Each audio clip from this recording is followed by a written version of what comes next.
இயேசு கிறிஸ்துவின் நாமத்தினாலே இந்த காலை வேளையில கூடி வந்திருக்கிற உங்கள் ஒவ்வொருவரையும் அன்போடு கூட நான் வாழ்த்துகிறேன். இந்த நாளிலும் தேவனுடைய கிருபையும் தயவும் அவருடைய உண்மையும் நம்மேலும் நம் தலைமுறைகள் மேலும் அது என்றென்றைக்கும் உள்ளதை நாம் உணர்ந்து கொள்ள வேண்டும். சங்கீதம் 117ல ஒரு மொழிபெயர்ப்பு இப்படி சொல்லுது: உலகெங்கிலும் உள்ள அனைவருமே தேவனை புகழ்ந்து பாடுங்கள். எல்லோரும் ஒன்று சேர்ந்து மனதார அவரை போற்றுங்கள். அவருடைய மாபெரும் அன்பால் நம்மை வென்றெடுத்தார். அவருடைய தயவு நம் இருதயங்களை உருக்கியது. அவருடைய உண்மை தன்மை என்றென்றைக்கும் நிலைத்திருக்கும். அவர் ஒருபோதும் உங்களை கைவிட மாட்டார். எனவே எல்லாவற்றையும் விட்டுவிட்டு அவரை பாடி துதியுங்கள். யெகோவா தேவனை துதியுங்கள். இப்படி அந்த மொழிபெயர்ப்பு சொல்லுது. அப்போ அவருடைய அன்பினால் நம்மை வென்றெடுத்திருக்கிறார். அவருடைய அன்பு தான் இன்றைக்கு நம்ம இந்த இடத்துல கொண்டு வந்து சேர்த்திருக்கிறது. நம்முடைய இருதயங்களை ஒவ்வொரு நாளும் அவருக்கு நேராய் திருப்பிக் கொண்டிருப்பதும் அவருடைய அன்புதான். அவருடைய உண்மை தன்மை அது என்றென்றைக்கும் நிலைத்திருக்குமாம். பொய் சொல்ல அவர் மனிதன் அல்ல. மனம் மாற அவர் மனுபுத்திரனும் அல்ல. அவர் சொல்லியும் செய்யாதிருப்பாரோ, வசனித்தும் நிறைவேற்றாதிருப்பாரோ. அவர் சொன்ன சொல்லை காப்பாற்றுகிற தேவன் என்பதை இந்த காலை வேளையிலே நாம் உணர்ந்து கொள்ளும்படிக்கு ஆவியானவர் விரும்புகிறார். வேதத்தில் உள்ள அத்தனை வாக்குத்தத்தங்களும் உங்களுக்காக தேவன் தனிப்பட்ட முறையில கொடுத்த வாக்குத்தத்தங்கள் அத்தனையையும் நிறைவேற்றுவதற்கு அவர் உண்மையும் நீதியும் வல்லமையும் உள்ளவராய் இருக்கிறார் என்பதை இந்த காலை வேளையில நாம் உணர்ந்து கொள்ள வேண்டும். அப்படிப்பட்ட தேவன் இன்றைக்கு நம்மோடு கூட இருக்கிறார்.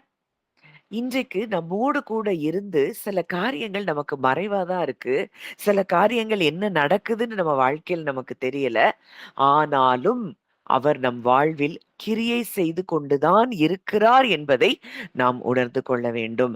ஏசாயா 45ஆம் அதிகாரம் 15ஆம் வசனம் சொல்லுகிறது: இஸ்ரவேலின் தேவனும் இரட்சகருமாகிய நீர் மெய்யாகவே உம்மை மறைத்து கொண்டிருக்கிற தேவனாயிருக்கிறீர். அப்போ இந்த வசனம் தேவனுடைய வழிகளை பற்றி ஒரு ரகசியத்தை நமக்கு சொல்லுது. அவர் பிரசன்னமா இருக்கிறாரு. அவர் கிரியை செய்து கொண்டிருக்கிறார். அவர் வல்லமை உள்ளவராய் இருக்கிறார். ஆனாலும் கூட பல நேரங்கள்ல அவருடைய செயல்பாடுகள் நம்முடைய கண்களுக்கு தெரிவதில்லை. அவர் என்ன செஞ்சு கொண்டிருக்கிறார் நம்ம வாழ்க்கையில? வாக்குத்தத்தத்தை குடுத்துட்டாரு.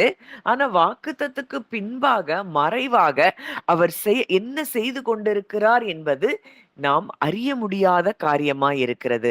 அப்போ அவர் மறைந்திருக்கிறார். நம்ம வாழ்க்கையில அவருடைய செயல்பாடுகள் எதுவும் நமக்கு புரியல அப்படிங்கிறதுனால அவர் இல்லங்கிறது அர்த்தம் இல்ல. ஒரு பெரிய காரியத்துக்காக அவர் நம்மள என்ன செஞ்சுட்டு இருக்கிறாரு? ரெடி பண்ணிட்டு இருக்கிறாரு. இன்றைக்கும் நம் ஒவ்வொருவருடைய வாழ்க்கையிலயும் அநேக வாக்குத்தத்தங்கள் நிறைவேறி இருக்குது. அநேக வாக்குத்தத்தங்கள் இனி நிறைவேற வேண்டியது இருக்குது. ஆனால் நிறைவேறாத வாக்குத்தத்தங்களை நீங்க பார்க்கும் பொழுது, ஒண்ணு நீங்க உணர்ந்து கொள்ளணும். மறைவாக அவர் நமக்காக ஒவ்வொரு நாளும் செயல்பட்டு கொண்டிருக்கிறார். அந்த சூழ்நிலைகளை மாற்றும்படி அவர் நமக்காக செயல்படுகிறார். நமக்குள்ளே அவர் கிரியை செய்து கொண்டிருக்கிறார் என்பதை நாம் உணர்ந்து கொள்ள வேண்டும். அவர் தன்னை மறைத்து கொண்டிருக்கிற அவர் தேவனாய் இருக்கிறார் என்றால் அவருடைய வழிகள் நமக்கு ஆராயப்பட முடியாத வழிகளாய் இருக்கிறத நம்ம பார்க்கிறோம். மனுஷங்க ஒன்னும் நடக்கல அப்படின்னு நினைக்கும் போதுதான் தேவன் சத்தமே இல்லாம கிரியை செய்து கொண்டு இருக்கிறத நம்ம பார்க்கிறோம். இப்போ இந்த ஏசாயா 45லயே நம்ம தொடர்ந்து அதை தான் தியானித்து கொண்டிருக்கிறோம். இஸ்ரவேலை விடுவிக்கும்படிக்கு தேவன் கோரேஸ் மன்னனை எழுப்புகிறார். அந்த மன்னனுக்கு அவனை வழிநடத்துறது தேவன் தான்ங்கிறதே தெரியாது. நீ என்னை அறியாதிருந்தும் நான் உன்னை பெயர் சொல்லி அழைத்து உனக்கு நாமம் தரித்தேன். அப்போ இஸ்ரவேல் ஜனங்கள் அடிமைகளா இருக்கிறாங்க பாபிலோன்ல. 70 வருஷம் நிறைவேறின பிறகு அவங்க சொந்த தேசத்துக்கு வருவாங்க. அதுக்கு முன்பதாக இந்த கோரேஸ் மன்னனை நான் எழும்ப பண்ணுவேன். இதெல்லாம் தீர்க்க தரிசனமாய் சொல்லப்பட்டிருக்கிறது. ஆனால் அந்த மக்களோ அடிமைத்தனத்துல இருக்கும் பொழுது, அவர்களுக்கு தேவனுடைய வழிகள் புரியாதவைகளாகத்தான் இருக்கிறத பார்க்கிறோம். இப்படித்தான் நம்ம வாழ்க்கையிலயும் இது ஏன் நடக்குது? இது ஏன் நடக்கல? இந்த வாசல் ஏன் அடைபட்டது? இப்படியெல்லாம் நிறைய கேள்விகள நம்ம கேட்டுக்கொண்டிருந்தோம். நமக்கு அடைபட்ட ஒவ்வொரு வாசல்களும் அது நம் நன்மைக்காக. நமக்கு திறந்திருக்கிற ஒவ்வொரு வாசலும் அது நன்மைக்காக. நாம் அவருக்குள் இருக்கிறோம் என்றால், அவர் நமக்குள் இருக்கிறார் என்றால், இம்மானுவேலனாய் தேவன் நம்மோடு இருக்கிறார் என்றால், நம்முடைய வாழ்க்கையில அவர் செய்கிற ஒவ்வொன்னும் அது அற்புதமானவையாக, ஆச்சரியமானவைகளாகத்தான் இருக்கும் என்பதுல சந்தேகம் இல்ல. மனுஷனுடைய இருதயம் அவனுடைய வழியை யோசிக்குமா? கர்த்தரோ அவனுடைய நடைகளை உறுதிப்படுத்துகிறார். நம்முடைய வாழ்க்கை குழப்பமா தெரியிறப்போ, நம்ம நன்மைக்காக தேவன் அமைதியா அவருடைய காயின்ஸ நகர்த்தி கொண்டிருக்கிறார் என்பதுதான் நிஜம், உண்மை. இத நம்ம நினைவுல வைத்துக் கொண்டோம்னா, நம்ம சூழ்நிலைகள்ல நமக்கு ஏற்படுகிற ஒரு கால தாமதங்கள்ல நமக்கு என்ன வராது? பயம் வராது. ஆவியின் வழி இன்னதென்றும், கர்ப்பவதியின் வழி வயிற்றில் எலும்புகள் உருவாகிற விதம் இன்னதென்றும் நம்ம அறியாதிருக்கிறது போல தேவனுடைய செயல நம்ம என்ன செய்ய முடியாது? அறிய முடியாது. அவருடைய வழிகளை நம்ம அறிய முடியாது என்பதுதான் நிஜம். ஆனாலும் அவர் நமக்காக கிரியை செய்து கொண்டேதான் இருக்கிறார் அப்படிங்கிறது தான் மிகவும் நிஜமான சத்தியம். இப்போ யோசேப்பினுடைய வாழ்க்கையில தரிசனத்தை கொடுத்துட்டாரு. ஆனா அவனுடைய வாழ்க்கையில அவர் செயல்பட்டு கொண்டேதான் இருந்தார் என்பது எப்போ யோசேப்புக்கு புரியுது அப்படின்னா, அரியணையில அவர் உட்கார்ந்த பிறகு சொல்றாரு, நீங்கள் தீமை செய்ய நினைத்தீர்கள், தேவனோ அதை நன்மையாக முடிய பண்ணினார். அவர் சந்தித்தது எல்லாம் எதிர்மறையான காரியங்கள். தேவன் மௌனமா இருக்கிறது போலதான் தோன்றினது. ஆனா யோசேப்பு ஒரு மகத்தான உண்மைய அந்த கடைசி நேரத்துல, அந்த தரிசனம் நிறைவேற நேரத்துல தான் அவர் கண்டுபிடிக்கிறார். தேவன் எனக்காக அந்த சூழ்நிலையிலும் கிரியை செய்து கொண்டிருந்தார். கைவிடப்பட்டது போலதான் அவரும் உணர்ந்தார். ஆனா இதுதான் உண்மையாகவே தெய்வீகமான ஒரு திட்டத்தின் ஒரு முன்னேற்பாடாய் இருந்தத நம்ம பார்க்கிறோம். அப்போ தேவன் எல்லாவற்றையும் வெளிப்படையா செஞ்சா நம்ம பார்க்கிறதுனாலதான் நடப்போமே தவிர நம்ம விசுவாசத்துல நடக்க மாட்டோம். எல்லாமே நமக்கு செய்து அது தெரியுது. அவர் செய்யற செயல் எல்லாம் இதெல்லாம் மறைவா செஞ்சு கொண்டிருக்கிற செயல் எல்லாம் நம்ம கண்ணுக்கு புலப்படுதுன்னா நம்ம எப்படி விசுவாசத்துல நடக்க முடியும்? வசனம் சொல்லுது, நாம் தரிசித்து நடவாமல் விசுவாசித்து நடக்கிறோம். அவர் மௌனமா இருக்கும்போதுதான் நம்முடைய ஃபெய்த்தே ஒரு மெச்சூரிட்டி லெவலுக்கு வருது. விசுவாசம் பரீட்சை பொறுமையும் உண்டாக்குகிறது என்று அறிந்து அதை மிகுந்த சந்தோஷமாக எண்ணுங்கள். விசுவாசம் நமக்கு டெஸ்ட் கொண்டு வருது. அந்த டெஸ்ட் தான் நமக்கு பேஷன்ஸ கொண்டு வருது. அப்போ முதிர்ச்சியை கொண்டு வருவதே தேவனுடைய செயல்கள். மறைக்கப்பட்டிருக்கும் பொழுதுதான் நமக்குள்ள விசுவாசம் என்ன செய்து மெச்சூர் ஆகுது. ஆபிரகாமை குறித்து அங்க வார்த்தையை பார்க்கிறோம். தேவன் வாக்குத்தத்தம் பண்ணினதை நிறைவேற்ற வல்லமையுள்ளவர் என்று எண்ணி தேவனை மகிமைப்படுத்தி விசுவாசத்தில் வல்லவன் ஆனான். அது வரைக்கும் ஆபிரகாமுக்கு ரொம்ப பெரிய அளவுல விசுவாசம் இருந்ததா நம்ம பார்க்க முடியல. ஆனால் ஒரு காரியத்தை அவர் புரிய ஆரம்பிக்கிறாரு. அவர் உண்மையுள்ளவர்னு. அதுக்கப்புறம் அவருக்கு என்ன வரல, அவருடைய ஃபெய்த் ஒரு மெச்சூரிட்டி லெவலுக்கு வருது. அங்கே ஈசாக்கை ஆபிரகாம் பெற்றுக்கொள்ளுகிறதை பார்க்கிறோம். வாக்குத்தத்தத்தின் பிள்ளையாகிய ஈசாக்கை அவர் பெற்றுக்கொள்றார். வாக்குத்தத்தம் வந்துருச்சு. ஆனா அந்த வாக்குத்தத்தம் நிறைவேறுகிற நாட்கள் வருகிறதற்குள்ளாக அங்க அவருடைய ஃபெய்த் பல இடங்கள்ல சோதிக்கப்பட்டு கொண்டுதான் இருந்தது. ஆனா ஒரு இடத்துக்கு வரும்போது அந்த ஃபெய்த் மெச்சூர் ஆயிருது. அவர் உண்மையுள்ளவர். என் சரீரத்தை நான் பார்க்க வேண்டியதில்ல. என் மனைவியினுடைய செத்துப்போன நிலைமைய நான் பார்க்க வேண்டியதில்லை. எனக்கு வாக்கு கொடுத்தவர் உண்மையுள்ளவர். அந்த ஃபெய்த், இந்த தேவன் மௌனமா இருக்கிற அந்த நேரங்கள்ல நம்மளுடைய ஃபெய்த் என்ன செய்யுது? மெச்சூர் ஆயிட்டே இருக்கு. நம்ம இப்போ ஸ்கூல்ல, காலேஜஸ்ல நம்ம படிச்சு எக்ஸாம் எழுதியிருக்கிறோம். இந்த எக்ஸாம் டைம்ல அந்த டீச்சர் எப்பவும் எப்படிதான் இருப்பாங்க? சைலன்ஸ்ல தான் இருப்பாங்க. அதுபோல தான் நமக்கு விசுவாச பரீட்சைன்னு ஒண்ணு நடக்கும் பொழுது, தேவன் அந்த இடத்தில் அவர் அமைதியாக இருக்கிறதை நீங்கள் அறிந்து கொள்ள வேண்டும். இந்த காலை வேளையில யாரெல்லாம் கேள்வியோடு நீங்க இருக்கிறீங்களோ, ஆண்டவர் உங்களோடு கூட இடைப்பட்டு கொண்டிருக்கிறார். இந்த ஃபெய்த் டெஸ்ட் நம்ம ஒவ்வொருவருக்கும் நம் வாழ்க்கையில் முதிர்ச்சியை கொண்டு வருகிறது. விசுவாசம் பரீட்சையும், பரீட்சை பொறுமையையும் உண்டாக்குகிறது என்று அறிந்து அதை மிகுந்த சந்தோஷமாக எண்ணுங்கள். காரணம் என்னன்னா, இந்த பொறுமை இருக்கும் பொழுதுதான் நாம் ஒன்றிலும் குறைவுள்ளவர்களாய் இராமல் பூரணராயும் எல்லாவற்றையும் பெற்றுக்கொள்ளக்கூடிய இடத்துக்கு நம்ம எப்ப வர்றோம்னா, இந்த பொறுமையை நாம் பெற்றுக்கொள்ளும் போது. அப்போ தேவன் இந்த அமைதியான சூழ்நிலையில நம் நம்மை மௌனமாக இருந்து நம்மை பலப்படுத்தி கொண்டிருக்கிறார். அவர் தம்மை மறைத்து கொண்டாலும் உண்மையாய் தேடுகிறவர்களுக்கு தம்மை வெளிப்படுத்துகிறவராகத்தான் இருக்கிறார். ஆனாலும் அவருடைய வழிகள் ஆராயப்பட முடியாதவைகள். உங்கள் முழு இருதயத்தோடும் என்னை தேடினீர்களானால் என்னை கண்டடைவீர்கள். பெருமை உள்ளவர்களுக்கு எதிர்த்து நிற்கிறார், தாழ்மை உள்ளவர்களுக்கோ கிருபை அளிக்கிறார். தாழ்மையாய் அவரை தேடுகிற ஒவ்வொருவருக்கும் அவர் தன்னை வெளிப்படுத்துகிற தேவனாயிருக்கிறார். இப்போ நம்ம பார்க்கிறோம், இதெல்லாம் எப்படியெல்லாம் பல காலங்களா அவருடைய வார்த்தைகள் மறைபொருளாய் இருந்து செயல்பட்டு கொண்டிருந்தது. பல நூற்றாண்டுகளாய் தேவனுடைய மிகப்பெரிய திட்டம், ரகசியம் மறைக்கப்பட்டிருந்தது. தீர்க்கதரிசிகள் ரட்சிப்பை பற்றி பேசிட்டே இருக்கிறாங்க. ஆனா கூட அதனுடைய ஃபுல் ஃபார்ம், அது எப்படி நடக்கும், யார் மூலமா நடக்கும், இதெல்லாம் எதுவும் அவங்களுக்கு தெரியல, மறைக்கப்பட்டிருந்தது. அந்த ரகசியம், அந்த பூரண ரட்சிப்பை எப்படி முழு மனுக்குலமும் பெற்றுக்கொள்ளும் என்பது, பெற்றுக்கொள்ளுங்கிறத அறிந்திருந்தாங்க. ஆனா அது எப்படி இது நடக்குங்கிற ரகசியம் அவர்களுக்கு மறைக்கப்பட்டிருந்தது. அந்த ரகசியம் ஆதி காலம் முதல் அது மறைக்கப்பட்டிருந்ததாம். இப்பொழுது அந்த ரகசியம் பரிசுத்தவான்களுக்கு வெளிப்படுத்தப்பட்டது. கிறிஸ்துவானவர் மகிமையின் நம்பிக்கையாக உங்களுக்குள்ளே இருப்பதே அந்த ரகசியம். அதுதான் ரட்சிப்பு, அதுதான் பூரண ரட்சிப்பு.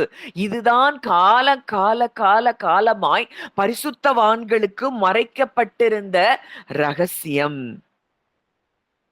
இயேசு இந்த உலகத்துக்கு வந்த பொழுது கூட உலகம் அவரை அறியல. சிலுவையில் அவர் மரித்தது ஒரு தோல்வி போலதான் தெரிந்தது. ஆனால் அதுதான் மனுக்குலத்தினுடைய மிகப்பெரிய வெற்றியாய் மாறினத நம்ம பார்க்கிறோம். இன்றைக்கும் நம்முடைய வாழ்க்கையில தேவனுடைய செயல் மௌனமா இருப்பது போல நீங்க உணரலாம். ஆனா வேதம் சொல்லுது, தமக்கு காத்திருக்கிறவர்களுக்கு தேவன் செய்ய போகிற காரியங்கள் அது கண்டதும் இல்லை, கேட்கப்படுவதும் இல்லை, அது இருதயத்துல உணரப்படவும் இல்லையாம். அவர் நம்மை காக்கிற தேவன். அவர் உறங்காமலும் தூங்காமலும் நமக்காக அனுதினமும் கிரியை செய்து கொண்டே இருக்கிறார் என்பதுதான் நிஜம். ஒரு மண்ணுக்குள்ள புதைக்கப்பட்ட விதைய நம்ம யோசித்து பார்ப்போம்னா, பல நாட்களுக்கு அந்த விதை மேல வர்றது எதுவுமே நம்ம பார்க்க முடியாது. ஆனா பூமிக்கு அடியில அந்த விதைக்குள்ள இருக்கிற ஜீவன் அது என்ன செய்யுது? அது வளர்ந்து கொண்டுதான் இருக்குது. அது வேர் பிடிக்குது. சரியான நேரத்துல அது பூமியில இருந்து வெளியே செடியா வெளிப்படுகிறது போலதான் நம் வாழ்க்கையிலும் தேவனுடைய செயல் அங்கே நடந்து கொண்டுதான் இருக்கிறதை நாம் அறிந்து கொள்ளணும். இன்னைக்கு இது தெரியாததுனாலதான் ஐயோ என் வாழ்க்கை எப்படி இருக்குமோ, என் எதிர்காலம் எப்படி இருக்குமோ, என் பிள்ளைங்க வாழ்க்கை எப்படி இருக்குமோ, பிள்ளைகளுடைய எதிர்காலம் எப்படி இருக்குமோ, இதெல்லாம் கவலை கவலை கவலை கவலைன்னு கவலைப்பட்டுட்டே இருக்கிறோம். ஆண்டவர் இந்த காலை வேளையில நம்மோடு கூட இடைப்படுகிறார். நான் மறைந்திருக்கிற தேவன் என்றாலும் உங்களுக்காக நான் அனுதினமும் கிரியை செய்து கொண்டிருக்கிற தேவன். அவரை நம்ம நம்பினா போதும். எப்படி ஆபிரகாம் நம்பினாரோ அவர் முழு நிச்சயமாய் நம்பினார். தேவன் வாக்குத்தத்தம் பண்ணினதை நிறைவேற்ற அவர் வல்லமையுள்ளவர், உண்மையுள்ளவர். அவர் உண்மையுள்ளவர் என்பதை நம்ம உணர்ந்து கொண்டா போதும். இன்றைக்கு இந்த அவர் உண்மையுள்ளவர்ங்கிறத நம்ம எந்த இடத்துலலாம் உணர முடியலையோ அங்கதான் பயம் இருக்கும். ஐயோ! இது எப்படி நடக்கும்? அது எப்படி நடக்கும்? என் வாழ்க்கை, என் பிள்ளைங்க லைஃப், அவங்களுடைய எதிர்காலம். வசனம் தெளிவா சொல்லுது. பிள்ளைகளை குறித்து அவர்களை பார்க்கிற யாவரும் அவர்கள் கர்த்தரால் ஆசீர்வாதம் பெற்ற சந்ததி என்று சொல்லுவார்கள். இது யாருக்கு கொடுக்கப்பட்டது? நமக்கு கொடுக்கப்பட்ட வாக்குத்தத்தம். உன் சந்ததியின் மேல் என் ஆவியையும் உன் சந்தானத்தின் மேல் என் ஆசீர்வாதத்தையும் அவர் ஊற்றுவேன் அப்படின்னு ஒரு வாக்குத்தத்தம் அவர் நமக்கு கொடுத்திருக்கிறார் என்றால் அவர் வாக்குத்தத்தத்திற்கு உண்மையுள்ளவர். இன்னைக்கு உங்க பிள்ளைங்க வாழ்க்கை அதை நீங்க பார்க்காம இருக்கலாம். ஆனால் நம் பிள்ளைகளுடைய வாழ்க்கையில் அவர் கிரியை செய்து கொண்டுதான் இருக்கிறார் என்பதை நீங்கள் அறிந்து கொள்வீர்கள் என்றால் அதை நீங்கள் பெற்றுக்கொள்வீர்கள். இன்றைக்கு தரிசித்து நடவாமல் நாம் விசுவாசித்து நடக்க அழைக்கப்பட்டிருக்கிறோம். காண்கிறவைகளை அல்ல, காணப்படாதவைகளை நோக்கி இருக்கிற நமக்கு இதெல்லாம் அன்சீன் ரெல்ம்ல நமக்காக ஒவ்வொரு நாளும் தேவன் செயல்பட்டு கொண்டே இருக்கிறார். என்னுடைய வாழ்க்கையில நிறைய சூழ்நிலைகளை நான் சொல்ல முடியும். எப்போ என்னுடைய முயற்சியில நான் சில சில நேரங்கள்ல சோர்ந்து போயிருக்கேன். இது எப்படி நடக்கும்? இது எப்படி ஆகும்? அப்படின்னு. ஆனா ஆண்டவர் ஒரு காலகட்டத்துல இது என்கிட்ட குடுத்துரு மகளேன்னு சொல்லும் பொழுது அந்த காரியத்தை அவர்கிட்ட நான் கொடுத்துட்டேன்னா அந்த காரியத்துல அவர் செயல்படுகிற விதமே அது ஆச்சரியமா இருக்கும், அது அற்புதமா இருக்கும். சில நேரம் சில மனிதர்கள் கூட நம்மளை விட்டு பிரிந்து போயிருப்பாங்க. அது நமக்கு வலிக்கும். ஆனா பின் நாட்கள்ல பார்த்தா அது தேவன் நம்முடைய நன்மைக்காக செய்திருக்கிறதை நாம் பார்க்க முடியும். சில ஐக்கியங்களை நம்ம இழந்து போயிருப்போம். அந்த ஐக்கியங்களை இழந்ததுனாலதான் சிலர் இந்த இடத்துக்குள்ளேயே நம்ம வந்திருப்போம். அவரை அறிகிற அறிவுக்குள்ளேயே நம்ம வந்திருப்போம். இது எல்லாம் தேவன் மறைவாய் நமக்காக செயல்படுகிற கிரியைகள் இருக்கிறது. பல காரியங்களை என்னுடைய லைஃப்ல நான் அனுபவித்திருக்கிறேன். என்னுடைய பிள்ளைகளுடைய வாழ்க்கையில நான் அதை பார்த்திருக்கிறேன். எப்படி நடக்கும், எப்படி நடக்கும், இது எப்படி வாக்குத்தத்தம் முதல்ல கிடைச்சிரும். ஆனா சூழ்நிலைகள் எல்லாம் எதிர்மாறா இருக்கும். ஆனா கடைசியா அவர் சொன்னது அப்படியே நடக்கும். நான் இப்ப கொஞ்ச நாளைக்கு முன்னாடி கூட நான் ஷேர் பண்ணியிருப்பேன்னு நினைக்கிறேன். என்னுடைய மகன் 2வது மகனுடைய காலேஜ் அட்மிஷன். எல்லாம் குழப்பம் எனக்கு. என்னுடைய வாழ்க்கையில எல்லாமே ஒரு விசுவாச பரீட்சைக்குள்ள போயிட்டு தான் நான் வெளிய வந்திருக்கிறத எல்லா சூழ்நிலைகளிலும் நான் அனுபவித்திருக்கிறேன். வாக்குத்தத்தம் வந்துருச்சு. சவுலுக்கு ஒரு முன்னந்தொடைய ஆயத்தப்படுத்தினது போல நான் உன் பிள்ளைக்கு ஒரு மிக சிறந்த இடத்தை நான் ஆயத்தப்படுத்தி வச்சிருக்கிறேன்னு சொல்லிட்டாரு. ஆனா நடக்கிறது எல்லாம் எதிர்மறையா இருந்தது. நான் ஒரு வழியில இப்படி போய் இப்படி தருவாருன்னு நான் என்னுடைய கற்பனையில நான் நினைச்சிட்டு இருக்கிறேன். ஆனா தேவன் என்னுடைய எண்ணங்கள் எல்லாவற்றையும் நான் எப்போ அவர்கிட்ட சரண்டர் பண்ணிட்டேனோ இது என்னால இனிமே முடியாது, நீங்க பார்த்து கொள்ளுங்கப்பான்னு கொடுத்த பிறகு அவர் செய்த செயல் அது ஆச்சரியமா இருந்தது. அந்த வாக்குத்தத்தம் எப்படி என்னுடைய கற்பனைக்கே எட்டாத ஒரு ஒரு காரியம் அவனுடைய வாழ்க்கையில நடந்தது. எப்படி அந்த ஒரு முன்னந்தொடை ஆயத்த பண்ணப்பட்டிருந்தது. ஒரு ஒரு நல்ல இடத்துல அவன் போய் சேருவான் அப்படின்னு அவர் வாக்கு கொடுத்தாரோ. நான் என்னுடைய நாலேஜுக்கு அது எட்டாத ஒரு காரியம். அதே போல அவனுக்கு காலேஜ் அட்மிஷன் கிடைச்சது. இதே போல நீங்க எத்தனையோ பேர் இத உணர்ந்திருக்க முடியும். நமக்கு தெரியாத அவர் செயல்படுகிற செயல். இன்னைக்கு வாக்குத்தத்தம் நமக்கு இருக்குது. அவர் சொல்றாரு, நான் உன்மேல் அருளின என் ஆவியும் நான் உன் வாயில் அருளின என் வார்த்தைகளும் உன் சந்ததியை விட்டு, உன் சந்ததியினுடைய சந்ததியை விட்டு நீங்குவதில்லை. இன்னைக்கு நிறைய பேர் நம்ம நினைக்கிறோம், ஐயோ நான் இதெல்லாம் அறிந்திருக்கிறேன், நான் இந்த இந்த இடத்துக்குள்ள நான் வந்திருக்கிறேன், ஆனா என் பிள்ளைங்க வரலையே அப்படின்னு நீங்க கவலைப்பட்டுட்டு இருக்கலாம். வார்த்தை சொல்லுது, அப்பா நீங்க சொல்லி இருக்கிறீங்க, நீங்க என் மேல அருளின ஆவி, நீங்க என் வாயில் அருளின வார்த்தைகள், இது என்னுடைய சந்ததியை விட்டு, சந்ததியினுடைய சந்ததியை விட்டு நீங்காதுன்னா அது நீங்காது. உங்க ஆவியையும் உங்க ஆசீர்வாதத்தையும் ஊற்றுவேன்னு சொல்லி இருக்கிறீங்கன்னா, உங்க ஆவியை பெற்றவர்களாகத்தான் என்னுடைய சந்ததிகள் இருப்பார்கள் என்பதை நீங்கள் அறிந்து கொள்ள வேண்டும். அதனாலதான் தீமோத்தேயுக்கு பவுல் சொல்றாரு, அந்த விசுவாசம் முந்தி உன் தாயாகிய ஐனிக்கையாளுக்குள் பாட்டியாகிய லோவிசாளுக்குள்ளும் இருந்ததுன்னா, அது எப்படி தலைமுறை தலைமுறையாய் அது கடந்து வருகிறதை அங்கே அவர் சொல்லுகிறார். அப்போ நீங்க இன்னைக்கு இந்த விசுவாசத்துக்குள்ள வந்துட்டீங்க அப்படின்னா, உங்க சந்ததிகளும் வந்துதான் ஆகும் என்பதுதான் நிஜம். மறைவாய் தேவன் நம்முடைய பிள்ளைகளுடைய வாழ்க்கையில செயல்பட்டு கொண்டிருக்கிறார். அது மாத்திரம் இல்ல, நம்முடைய வாழ்க்கையின் ஒவ்வொரு சூழ்நிலைகளிலும் அவர் செயல்பட்டு கொண்டுதான் இருக்கிறார். நீ பயப்படாத, நான் உன் கூட இருக்கிறேன், நான் உன்னை விட்டு விலக மாட்டேன், உன்னை கைவிட மாட்டேன்னு அவர் சொல்றாருன்னா, அவர் மறைவாய் நமக்காக கிரியை செய்து கொண்டிருக்கிற தேவன் என்பதை நாம் அறிந்து கொள்ள வேண்டும்.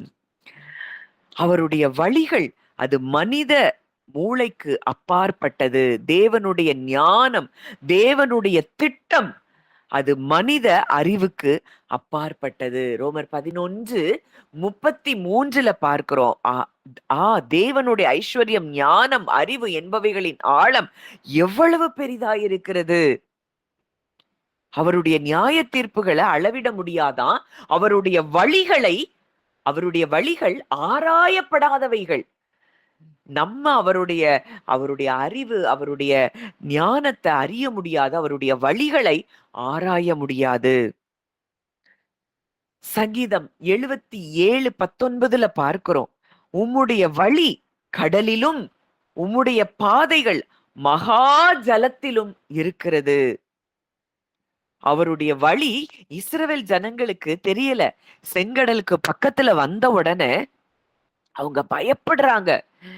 ஐயோ நாங்க இந்த இந்த வனாந்திரத்துல அழிக்கிறதுக்கா நாங்க எங்களை வெளியில வந்தோம் அப்படின்னு சொல்லி கலங்கி கொண்டிருக்கிறாங்க. முன்னாடி செங்கடல், பின்னாடி பார்வோன் சேனை, அவ்வளவுதான் முடிஞ்சு போச்சுன்னு நினைக்கிற நேரத்துல அந்த செங்கடலை பிளந்து வழி கொடுத்தவர் நம்முடைய தேவன். நம்ம என்ன நினைக்கிறோம், இப்படி போனாதான் நமக்கு வழி, இதுதான் நம்ம வழின்னு நினைக்கிறோம். ஆனா அவர் ஒரு வழி வச்சிருக்கிறாரு. என்ன வழி? கடலை திறந்து நமக்கு வழி கொடுக்கும்படிக்கு அவர் நமக்காக வழிகளை திறந்து வைத்திருக்கிறார். ஏன்? அவங்களுக்கு இந்த பார்வோன் சேனையை குறித்து பயந்து கொண்டே இருக்கிறாங்க. அது முற்றிலுமாய் அவங்க அந்த சேனைகள் இவங்களை பின்துரத்தி இனி வராது என்கிற இடத்துக்கு அவங்க ஹார்ட் வந்தாதான் அவங்க வனாந்திரத்துல சமாதானமாய் இருக்க முடியும். இவங்களுடைய திட்டம் ஒரு குறுகின திட்டம். நாங்க வெளியில வந்துட்டோம், அவ்வளவுதான், நாங்க எப்படியாவது போயிருவோம்னு வர்றாங்க. ஆனா இவங்க மனதுக்குள்ள பல பயங்கள் ஏற்படும் என்பது எல்லாவற்றையும் தேவன் அறிந்திருந்தார். பலத்த அற்புதங்களையும் அடையாளங்களையும் பார்த்தாதான் இவங்க நம்புவாங்க. இது எகிப்தியருக்காக செய்தது 2வது, முதலாவது இஸ்ரவேல் ஜனங்கள் தன்னை நம்ப வேண்டும் என்று சொல்லிதான் பலத்த அற்புதங்களோடும் அடையாளங்களோடும் அவர்கள் எகிப்தை விட்டு புறப்பட்டதை நாம் பார்க்கிறோம். அவருடைய ஞானம், அந்த ஞானத்துக்கு முன்பாக நம்ம நிற்கவே முடியாது. அந்த ஞானம், அறிவு என்பவைகள் அது ஆழமாயிருக்கிறது. அவருடைய வழிகள் ஆராயப்பட முடியாதவைகள். இன்னைக்கு உங்க வாழ்க்கையில நீங்க இது இப்படி நடக்கணும், அப்படி நடக்கணும்னு பல காரியங்களை நீங்க திங்க் பண்ணிட்டே இருக்கலாம். அவருடைய செயலுக்குள்ளதான் நான் இருக்கிறேன். என்னுடைய வாழ்க்கை, என் குடும்பம், என்னுடைய பிள்ளைகள் எல்லாரும் அவருடைய கரத்துக்குள்ளதான் இருக்கிறோம் அப்படிங்கிறத நீங்க விசுவாசிப்பீங்கன்னா, காத்திருக்கிறவர்களுக்கு தேவன் செயல்படும் விதம் அது ஆச்சரியமா இருக்கும். ஒரு ஸ்கிரீனுக்கு பின்னாடி வேலை செய்வது போல தேவன் நமக்காக வேலை செய்து கொண்டேதான் இருக்கிறார். நீங்க விவரிக்கப்பட்டாலும் நீங்கள் விசுவாசியாத கிரியையை உங்கள் நாட்களில் நடப்பிப்பேன். நீங்க விவரிக்கப்பட்டா கூட நீங்க விசுவாசிக்க முடியாது. அப்படிப்பட்ட கிரியையை நடப்பிக்கிற தேவன் தான் நம்முடைய தேவன். தேவன் செய்யற காரியம் ஆரம்பத்துல அது சின்னதா தெரிந்தா கூட அது முடிவுல ஆச்சரியப்படுற விதமா தான் இருக்கும். நீங்க உங்க வாழ்க்கையில நீங்க யோசிச்சு பாருங்க. எல்லாமே சின்னதா தான் தோணும். இது எப்படி நடக்கும் அப்படிங்கிற இடத்துல கூட நம்ம இருந்திருப்போம். ஆனா அது நிறைவேறும் போது நம்ம வாழ்க்கையில பார்த்தா அது ஆச்சரியமா, அதிசயமா இருக்கும். இன்னைக்கு இத பேசும் பொழுதே ஆவியானவர் நம்ம ஒவ்வொருவருக்குள்ளயும் அவர் எப்படியெல்லாம் இதுவரைக்கும் நம்மள செயல்பட்டு நடத்தி கொண்டு வந்திருக்கிறார் என்பதை நீங்கள் உணரச் செய்கிறார். இங்க யோசித்து பாருங்க உங்க பிள்ளைகளுடைய வாழ்க்கையில, உங்களுடைய வாழ்க்கையில தேவன் எவ்வளவு அற்புதமான காரியங்களை அவர் செய்து கொண்டிருந்தார். மறைவிலே செய்து கொண்டிருந்தார். அதற்காக ஒவ்வொரு இருதயத்தையும் கூட அவர் அவர் இருதயத்திலையும் செயல்பட்டு கொண்டிருந்தார். இப்போ எஸ்தருடைய அந்த எஸ்தர் புஸ்தகத்துல பார்க்கிறோம். ஆமான் மொர்தெகாய்க்கு விரோதமாய் தூக்கு மரம் ரெடி பண்ணிட்டான். அதே ராத்திரியில ராஜாவுக்கு தூக்கம் வராதபடி தேவன் செய்ததை பார்க்கிறோம்.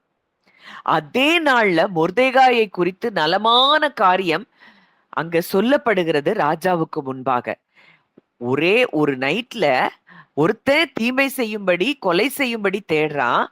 அதே நைட்ல தேவன் மொர்தெகாய்க்கு நன்மை செய்யும்படி ராஜாவை தூங்க விடல. இதுல இருந்து ஒண்ணு என்ன புரியணும்னா நமக்காக தேவன் கிரியை செய்து கொண்டிருக்க. மொர்தெகாய்க்கு ஆமான் தூக்கு மரம் ரெடி பண்றதும் தெரியாது. மொர்தெகாய்க்கு ராஜா தூக்கம் வராம தன்னை பற்றி அவர் அங்கே கேள்விப்பட்டு கொண்டிருக்கிறார் என்பது மொர்தெகாய்க்கு தெரியாது. ஆனால் தேவன் மறைவிலே செயல்பட்டு கொண்டிருந்ததை நாம் பார்க்கிறோம். இப்படித்தான் நம்ம வாழ்க்கையிலயும் அவர் செயல்படுறார். நமக்கு தெரியாது.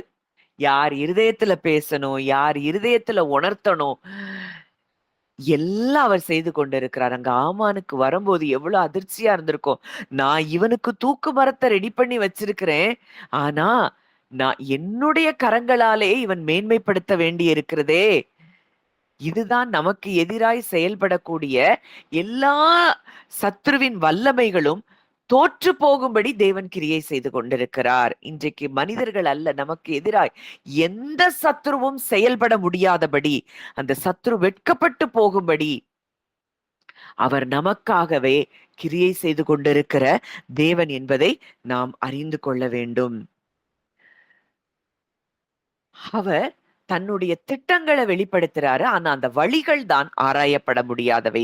ஞானிகளுக்கும் விவேகிகளுக்கும் மறைத்து பாலகர்களுக்கு வெளிப்படுத்துகிறாராம். அந்த பாலகர்கள் யார் அப்படின்னா சின்ன பிள்ளைய போல அவரை ஏற்றுக்கொள்கிறவர்களுக்கு அவர் தன்னுடைய திட்டங்களை வெளிப்படுத்துகிறார், ரகசியங்களை வெளிப்படுத்துகிறார். அப்போ பெருமை உள்ளவர்களுக்கு இது வெளிப்படாது. தாழ்மை உள்ளவர்களுக்கு இது வெளிப்படும். தேவனை மாத்திர பெரிதாய் பார்க்கிறவர்கள். தாழ்மை உள்ளவர்கள் தான் யாரு? பயம் இல்லாம, கவலை இல்லாம, தேவனை குறித்து அவர் மேல நம்பிக்கை, அவர் எனக்கு செய்வாரு, அவர் என் கூட இருக்கிறாரு, என்னைய கைவிட மாட்டாருன்னு சொல்லி அவரை சார்ந்து இருக்கிறவர்கள் தான் தாழ்மை உள்ளவர்கள். தாழ்மை உள்ளவர்கள்னா ஏதோ நம்ம ரொம்ப மாயமான தாழ்மை இல்ல. அவரை பெரிதாய் பார்க்கிறவர்கள் தான் தாழ்மையுள்ளவர்கள். அப்படிப்பட்டவர்களுக்கு தன்னுடைய ரகசியங்களை அவர் வெளிப்படுத்துகிறார். அந்த ரகசியங்கள் நிறைவேறுகிற அந்த வழிகள் சில நேரங்கள்ல மறைவாயிருக்கலாம். காரியத்தை மறைப்பது தேவனுக்கு மேன்மை. காரியத்தை ஆராய்ந்து பார்ப்பதோ ராஜாக்களுக்கு மேன்மை. நீங்க ஒரு காரியம் முடிந்த பிறகு அதை ஆராய்ந்து பார்த்தீங்கன்னா அதை எவ்வளவு அழகா அவர் ஒவ்வொரு காரியத்தையும் நேர்த்தியாய் செய்திருக்கிறார் என்பதை நீங்கள் அறிந்து கொள்ளலாம். இன்னைக்கும் இந்த இடத்துல நம்ம இந்த சத்தியங்களை அறிந்து கொண்டிருக்கிறோம்னா, உங்களுக்குள்ள எவ்வளோ கிரியை செய்திருப்பார் என்பதை நீங்க யோசித்து பாருங்க. இன்னைக்கு உலகத்துல ஒவ்வொரு திசையில இருந்து நம்ம கூடியிருக்கிறோம். ஒவ்வொரு கான்டினென்ட்ல இருந்து நம்ம ஒண்ணு சேர்ந்திருக்கிறோம். ஆனா, இது எப்படி நம்ம சேர்ந்தோம்னா, இது அவருடைய கிரியை. அவர் இல்லாம இந்த இடத்துல நம்ம இல்ல. பல ஆழமான காரியங்கள நம்ம ஒவ்வொரு நாளும் ஒவ்வொரு ஒவ்வொரு நீங்க என்கிட்ட மாத்திரம் இல்ல. எத்தனையோ சத்தியங்கள நீங்க கேட்டுக்கொண்டு தான் இருப்பீங்க. நீங்க ஆழமாய் உள்ள வளருகிற சத்தியங்கள நீங்க கேட்டுக்கொண்டு இருக்கிறீங்கன்னா, மறைவாய் அது உங்களுக்காக தேவன் செயல்பட்ட செயலாக செயலாகத்தான் இருக்கிறது என்பதை நாம் அறிந்து கொள்ள வேண்டும். அவர் மௌனமா இருக்கிறார்ன்னா, நம்மள விட்டு விலகி போயிட்டாருன்னு அர்த்தம் இல்ல. அவர் நம்ம கண்ணுக்கு தெரியலன்னா, நம்ம கூட இல்லங்கிறது அர்த்தம் இல்ல. யோபு சொல்றாரு, இதோ நான் முன்பாக போனாலும் அவர் இல்ல. யோபு 23ஆம் அதிகாரம் 8ல இருந்து 10 வசனம். வாசித்து பாருங்க. பின்பாக போனாலும் நான் அவர பார்க்க முடியல. ஆனாலும் நான் போகும் வழியை அவர் அறிவார். அவர் என்னை சோதித்த பின் நான் பொன்னாக விளங்குவேன். இன்றைக்கு சோதிக்கப்படுகிற எவனும் தேவனால் சோதிக்கப்படுகிறேன் என்று சொல்லாதிருப்பானாகன்னு சொல்லியிருக்கு. ஒருவேளை யோபுவினுடைய வெளிச்சம் அதுவா இருக்கிறதுனால அவர் அதை சொல்றாரு. ஆனா அவர் சொல்றாரு, நான் போகும் வழியை அவர் அறிவார். கர்த்தர் நமக்கு முன்பாக போகிறாராம். வசனம் சொல்லுது, கர்த்தர் உனக்கு முன்னே போவார். அவர் உன்னோடே இருப்பார். அவர் உன்னை கைவிடுவதும் இல்லை, உன்னை விட்டு விலகுவதும் இல்லை. அப்போ எஸ்தரின் நாட்கள்ல அவள் ஒரு அனாதை பெண் தான்.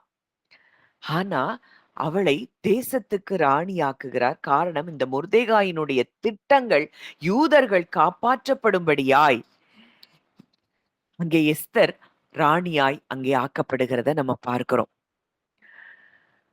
அவளுக்கு தெரியாது, மொர்தெகாய்க்கு தெரியாது என்ன நடக்க போகுதுன்னு. ஆனால் தேவன் சகலவற்றையும் அறிந்திருந்து அவளை அந்த தேசத்துக்கு பட்டத்து ராணியாய் மாற்றியிருந்தார். முழு யூத ரட்சிக்கும்படிக்கு. இன்றைக்கும் நம்ம இந்த சத்தியங்கள் எல்லாம் ஏன் கேட்கிறோம்? இதெல்லாம் இவ்வளோ டீப்பரா நம்ம ஒவ்வொரு நாளும் உள்ள போறோமே அப்படிங்கிறதெல்லாம் இது இது இது எதுக்காக நம்ம அறிகிறோம் அப்படிங்கிறதெல்லாம் இன்னைக்கு நமக்கு அந்த வழி தெரியாம இருக்கலாம். ஆனா நம்ம ஒவ்வொருவரை குறித்ததான அவருடைய வழிகள் ஆராயப்பட முடியாதவைகள். இயேசு கிறிஸ்து இந்த உலகத்துல பிறக்கிறப்போ இந்த உலகம் அவரை ரெக்கக்னைஸ் பண்ணவே இல்லை. அவர் ராஜாதி ராஜாவாய் பிறந்தாரு. ஆனா எங்க பிறந்தாரு? ஒரு சின்ன ஒரு பெத்லஹேம்ல, ஒரு ஆட்டு தொழுவத்துல, மாட்டு தொழுவத்துல, ஒரு தாழ்மையான குடும்பத்துல வந்து பிறக்கிறாரு. அவர் இந்த உலகத்தில் இருந்தார். உலகமோ அவரை அறியவில்லை. அவருடைய மிகப்பெரிய ரட்சிப்பின் திட்டம் எப்படி உலகத்துக்கு வந்தது? அமைதலா இருக்கு. யாரும் எதிர்பாராத விதத்துலதான் அவருடைய ரட்சிப்பின் திட்டமாகிய இயேசு கிறிஸ்து இந்த உலகத்திற்கு வந்ததை நம்ம பார்க்கிறோம். இந்த உலகத்துல இருக்கிற யாரும் அவருடைய திட்டத்தை அறிய முடியவில்லை. இயேசு சிலுவையில அறையப்பட்டப்போ அது தோல்வியை போலதான் தெரிஞ்சது. ஆனா பிஹைண்ட் த சீன்ஸ், அந்த திரைக்கு பின்பாக தேவன் ஒரு மிகப்பெரிய வெற்றியை, ரட்சிப்பை மனுக்குலத்திற்கு அவர் வைத்திருந்தார் என்பதை உலகம் அறியவில்லை. ஏன் அவர் கூட இருந்த சீஷர்களே அறியல. 3 வருஷம் அவங்க கூட தான் அவர் இருந்தாரு. ஆனா அவங்களுக்கே அவருடைய வழிகள் புரியல. அப்போ தேவனுடைய ஞானம் என்பது அது ரகசியமா இருக்கிறது. அது ஒரு மறைக்கப்பட்ட பொருளா இருந்தா கூட அது மிகவும் ஆச்சரியமானதா இருக்கும். அது ஆராயப்பட முடியாத வழிகளா இருக்கும். நமக்கு நியமித்திருக்கிறதை அவர் நமக்காக நிச்சயம் ஆச்சரியமான விதத்தில் அவர் செய்து முடிப்பார். நம்ம இப்படி நடக்கும், அப்படி நடக்கும்னு சொல்லி நம்ம எதையோ யோசிச்சுக்கிட்டே இருப்போம். இவங்களை போய் சந்திச்சா நடந்துரும், இவங்கள்ட்ட ரெக்கமெண்டேஷனுக்கு போனா நமக்கு நடந்துரும், இப்படியெல்லாம் நம்ம யோசிச்சுட்டு இருப்போம். ஆனால் நமக்கு நடப்பது என்பது அது ஆச்சரியமா இருக்கும். அப்போ இன்னைக்கு ஒரு கன்ஃபியூசிங் சிச்சுவேஷன்ஸ்ல நீங்க இருக்கலாம். குழப்பமான சூழ்நிலைகள். ஆனா கூட உன்னை நீங்க சொல்லணும் உங்க இருதயத்துல, இல்ல இந்த சூழ்நிலையிலும் தேவன் எனக்காக செயல்பட்டு கொண்டிருக்கிறார். என்னுடைய நினைவுகளை விட அவருடைய நினைவுகள், என்னுடைய வழிகளை விட அவருடைய வழிகள் உயர்ந்தவைகளாய் இருக்கிறது. அதனால நம்ம என்ன செய்யணும்? இளைப்பாறுதல்ல வரணும். எனக்காக என் அப்பா செயல்பட்டு கொண்டிருக்கிறார் அப்படின்னு நீங்க உங்க வாழ்க்கையில நிறைய காரியங்கள் அவர்ட்ட சப்மிட் பண்ணாததுனால பல காரியங்கள் உங்களுக்கு தடைகள் வந்திருக்கும். ஐயோ! இது இப்படி இருக்கு. அது அப்படி இருக்கு. இத நான் பார்த்து தான் சரி பண்ணணும். இத நான் இப்போ ஒரு படிப்பின் காரியமா இருக்கலாம். இல்ல ஒரு திருமண காரியமா இருக்கலாம். நீங்க அவர் சித்தத்துக்கு ஒப்பு கொடுத்துட்டு நீங்க அமைதியா இருக்கணும். நீங்க யோசிச்சு இது இப்படிதான் வரணும். இது அப்படிதான் வரணும். இது இப்படிதான் நடக்கணும். அது அப்படிதான் நடக்கணும்னு நீங்க திட்டம் போட்டுட்டு இருந்தீங்கன்னா, அங்க தேவன் செயல்பட முடியாது. அப்பா என் வாழ்க்கைய உங்க கரத்துல ஒப்பு கொடுக்கிறேன். நீங்க ஆராய்ந்து முடியாத பெரிய காரியங்களை, எண்ணி முடியாத அதிசயங்களை செய்கிற தேவன். எத எனக்குன்னு நியமிச்சிருக்கிறீங்களோ, அதுக்கு நான் என்ன சப்மிட் பண்றேன். அதுல நான் கேள்வி கேட்க மாட்டேன். எனக்குன்னு நியமித்திருக்கிறத நீங்க செய்து முடிப்பீங்க. அத நான் தடுக்க மாட்டேன். அப்படின்னு சொல்லி அவர் அவர்கிட்ட நீங்க ஹம்பிளா எப்போ உங்கள தாழ்த்துறீங்களோ, அப்போ அவர் உங்களுடைய வாழ்க்கையில் செயல்படுகிறவராயிருக்கிறார். இன்னைக்கு நம்ம நினைக்கிறோம், நம்ம நம்ம வந்து நம்ம யோசனையின்படி பல காரியங்கள செயல்படுறோம். சிந்திக்கிறோம். எனக்கு இப்படி வரணும், எனக்கு இப்படி இருக்கணும், அப்படி இருக்கணும். ஆனா அவருக்கு தெரியும், எப்படி ஒரு காரியம் நமக்கு நடந்தா, அது நமக்கு ஆசீர்வாதமா இருக்குங்கிறத அவர் அறிந்திருக்கிறார். நம்ம திங்க் பண்ற வரைக்கும் அவர் செயல்பட முடியாது. எப்போ ஃபுல்லா அவர்ட்ட ஹேண்ட் ஓவர் பண்ணிட்டு நம்ம ரெஸ்ட்டுக்குள்ள வர்றோமோ, அவர் செய்கிற காரியம் அது அற்புதமாயிருக்கும், ஆச்சரியமாயிருக்கும். அத யாராலையும் அத தடுத்து நிறுத்தவும் முடியாது. தேவன் செய்கிறதை தடுப்பவன் யார்? தேவரீர் சகலத்தையும் செய்ய வல்லவர். நீர் செய்ய நினைத்தது தடைபடாது. அவர் செய்ய நினைச்சது தடைபடாது. ஆனா தடுக்கிறதுக்கு நம்மளால தான் முடியும். நம்ம சுயத்தினால தான் அத நம்ம தடுத்து கொண்டு இருக்கிறோம். இந்த காலை வேளையில அவர்ட்ட ஒப்பு கொடுப்போம். அப்பா என் வாழ்க்கைய முழுவதுமா உங்ககிட்ட சரண்டர் பண்றேன். ஏன் ஞானம் இல்ல. என்னுடைய அழகோ, என்னுடைய அறிவோ, என்னுடைய படிப்போ, என்னுடைய சம்பாத்தியமோ எதுவும் இல்ல. நீங்க தான். நீங்க எனக்கு என்ன தருவீங்களோ, என்ன வச்சிருக்கிறீங்களோ, அத நீங்க எனக்கு செய்து முடிப்பீங்க. அப்படின்னு சொல்லி டோட்டலா அவர்கிட்ட நீங்க சரண்டர் பண்ணும்போது, கர்த்தர் அற்புதமாய் காரியங்களை நமக்காக நடப்பிக்கிற தேவனாய் இருக்கிறார். அவர் நமக்காக பெரிய காரியங்களை அவர் ஆயத்தப்படுத்திக் கொண்டிருக்கிறார். நல்ல மனுஷனுடைய நடைகள் கர்த்தரால் உறுதிப்படுமாம்.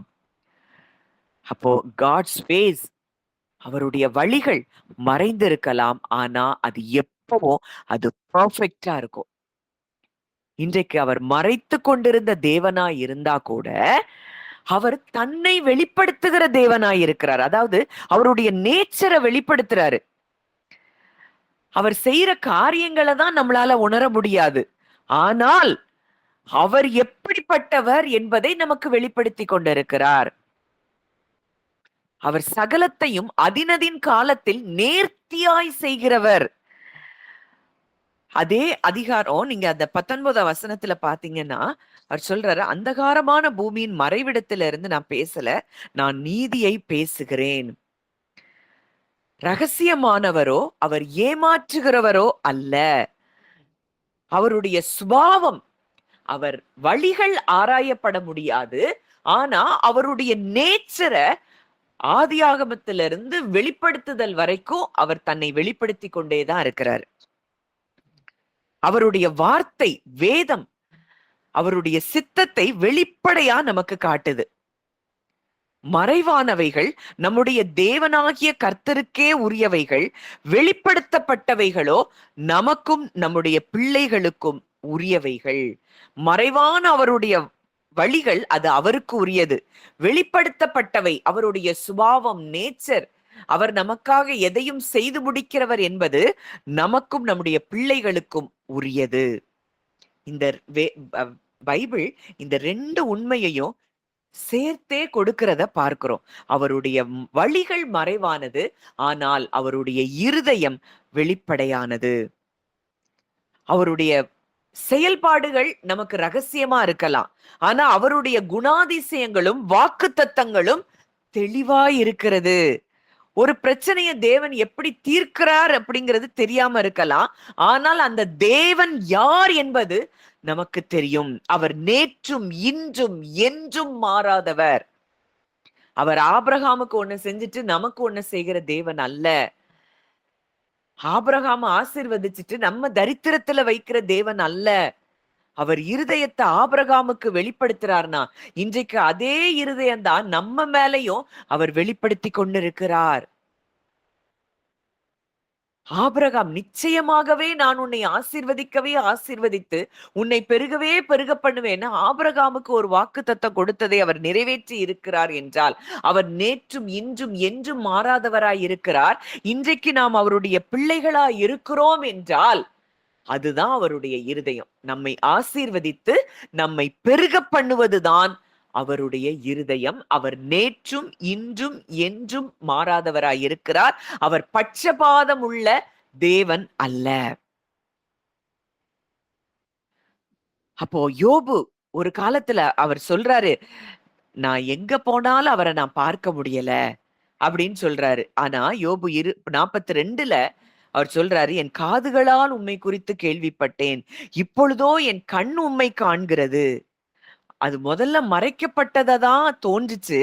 முடிவுல தேவனை பற்றின ஆழமான வெளிப்பாடாய் அது மாறினதை பார்க்கிறோம். அப்புறம்தான் அவருக்கு ரெஸ்டோரேஷனே அங்க நடக்குது. தேவனை புரிந்து கொள்ளுகிறார். மறைபொருளான தேவ ஞானத்தை பேசுகிறோம்னு பவுல் சொல்றாரு. உலக தோற்றத்திற்கு முன்னே தேவன் தம்முடைய மகிமைக்காக குறித்திருந்த மறைக்கப்பட்ட ஞானம், அந்த மறைக்கப்பட்ட ஞானம் உலகத்திற்கு அவர் சிலுவையில் மரித்து உயிர்த்தெழுந்த பிறகு அது பகிரங்கமாய் அந்த ரகசியம் வெளிப்படுத்தப்பட்டது. நாம் பாவிகளாய் இருக்கையில் கிறிஸ்து நமக்காக மரித்ததினாலே தேவன் நம்மேல் வைத்த தமது அன்பை அவர் விளங்க பண்ணினாராம். தேவனுடைய வழிகள் மறைஞ்சிருக்கலாம். கிறிஸ்து எப்ப பிறப்பாரு? கிறிஸ்து பிறக்கிறதுக்கு 400 வருஷம் அமைதியா இருக்குது. என்ன நடக்கும், எங்க ரட்சகர் பிறப்பார், எதுவுமே தெரியல. எல்லாமே சைலண்ட் பீரியடா தான் இருக்கு. அந்த சைலண்ட் பீரியட்லயும் தேவன் கிரியை செய்து கொண்டுதான் இருந்தார்.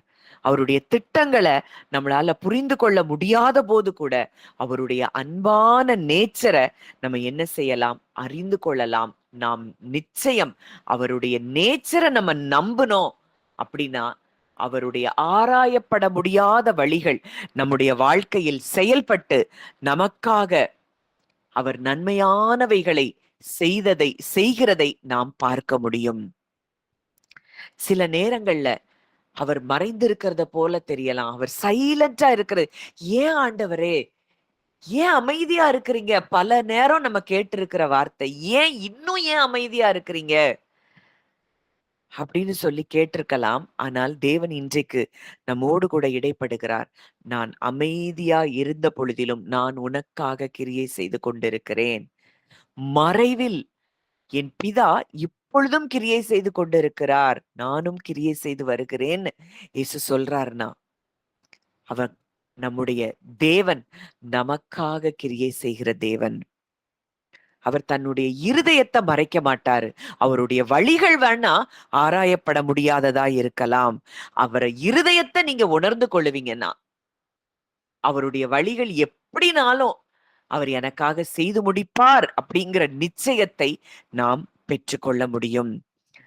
வழிகளை நம்ம பார்க்காம இருக்கும் பொழுதோ அவருடைய அன்பை நம்ம உணர உணர உணர நம்ம இருதயத்துல இருக்கக்கூடிய கலக்கம், பயம், சோர்வு இது எல்லாம் தானாய் விலகி போகிறதை நீங்க பார்க்க முடியும்.